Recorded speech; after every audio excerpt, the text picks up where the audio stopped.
many methods that you can use to jailbreak the PS5 with their own pros and cons, it can be confusing for anyone looking to jailbreak for the first time. So in this video, I'm going to go through the recommended jailbreak methods to use depending on what firmware and console version you're running. So it does not generally matter too much what type of console you have. If it's a Fat, Slim, or Pro, they can mostly be treated the same. What really matters is the firmware that the console is running. So there's two main factors that determine what jailbreak options you have.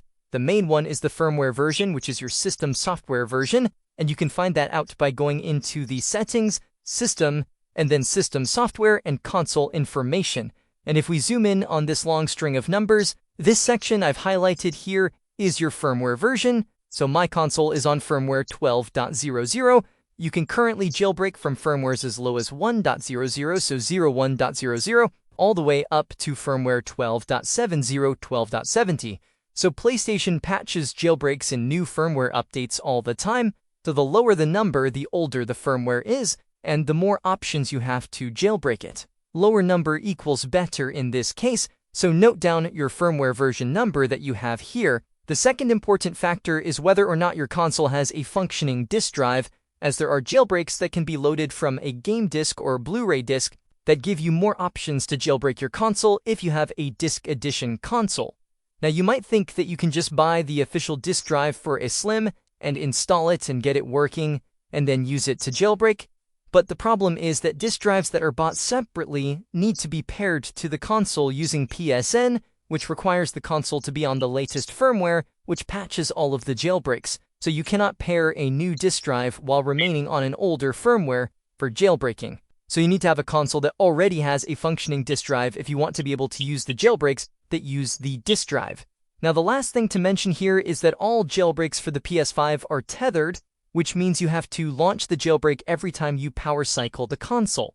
So any jailbreak method that is quick to load is going to be preferred. So now that you know what firmware your console is on, we can start looking at your options. So if you're on an older firmware from 1.00 right the way up to 5.50, you can use the web browser to jailbreak using an exploit called UMTX, which is by far the best option. You do not need a disk drive for this one, and it can be set up easily by accessing the jailbreak host site through the user guide page in the settings to get to the site es7in1.site and selecting one of the jailbreak host sites like Zekos here.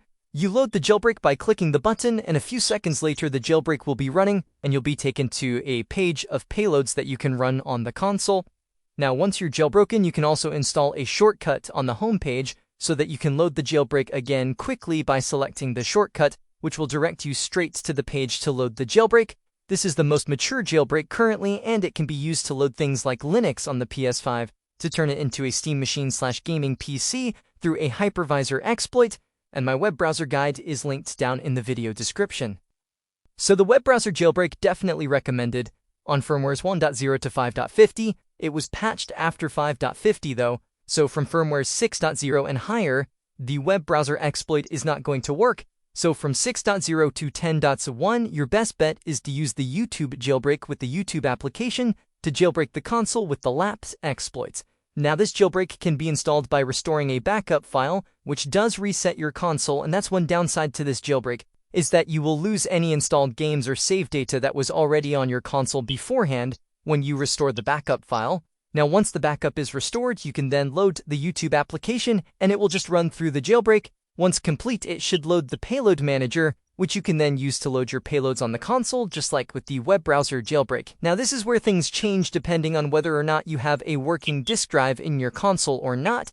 If you do not have a working disk drive, then you can continue to use the YouTube jailbreak right the way up to firmware 12.70, but it will use an exploit called P2JB on firmwares 10.20 up to 12.70, which stands for Patience to Jailbreak, because it can take up to 50 minutes to load this jailbreak.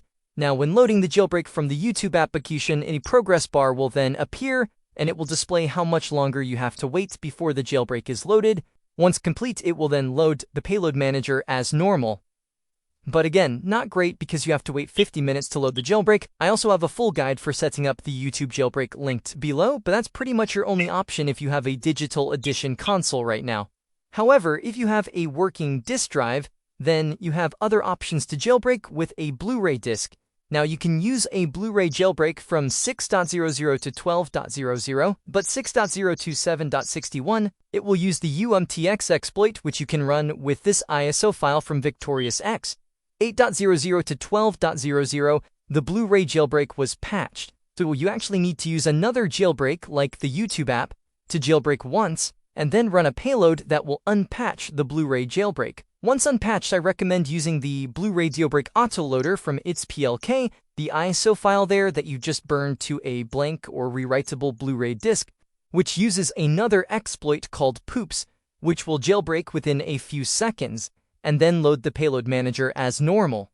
So this jailbreak is really recommended for people between firmwares 10.20 and 12.00 with a working disk drive, because your only other options are to use the jailbreak that takes 50 minutes on those firmwares. Instead, you can just unpatch the Blu-ray jailbreak and load the jailbreak within a few seconds, which is a much better experience than waiting 50 minutes on those firmwares. Again, I have a video guide for unlocking the Blu-ray jailbreak, which is also linked below. Now, there is one other big benefit to using the Blu-ray jailbreak, which is that you don't need to completely reset your console. So 6.00 to 7.61, you can just load a Blu-ray disc to jailbreak, no need to restore a backup or reset the console.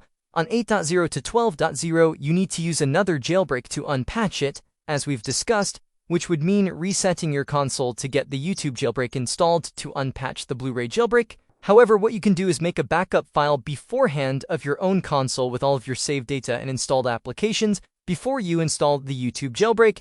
Then you can restore that backup once the Blu-ray jailbreak is unpatched to get all of your saved data and games back on the console with the Blu-ray jailbreak still unpatched, so that you can then end up with a Blu-ray jailbreak without resetting your console completely. So that's the other benefit of using a disk-based exploit like the Blu-ray jailbreak. And of course, any firmwares from 12.20 up to 12.70, you'll just have to stick with the longer 50-minute YouTube jailbreak for now until there's a better option. Same if you're on 10.20 up to 12.70 without a working disk drive. You'll just have to stick with the 50-minute jailbreak. And of course, firmwares above 12.70, 13.0, 13.20, 13.40 are not currently jailbreakable. There are jailbreaks in private. Maybe they will be released at some point in the near future, but you'll just have to sit tight and wait for a new jailbreak to release to be able to jailbreak those higher firmwares. So just to recap here, use the web browser jailbreak from 1.0 to 5.50.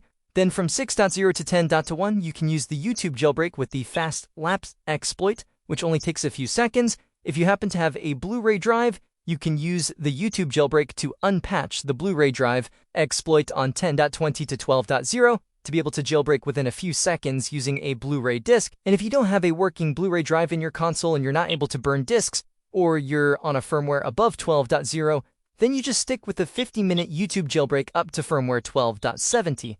And if you don't want to reset your console by restoring a backup file, remember that the Blu-ray drive exploit works further back to 6.0 and beyond, so you can always use that one without having to reset your console. There is also another option for not having to reset your console with the YouTube jailbreak if you're on a firmware between 6.0 and 10.01. If you have an activated account, now you can check if your account is activated on the console in the sign-in screen by hovering over your account and pressing the Options button on the controller. And if it brings up a menu to appear offline, online, or busy, that means your account is activated. And if any of your accounts are activated, then you can actually install another jailbreak method that uses the Netflix application to jailbreak. And once you're jailbroken with Netflix, you can then use that jailbreak to manually install the YouTube jailbreak without resetting your console.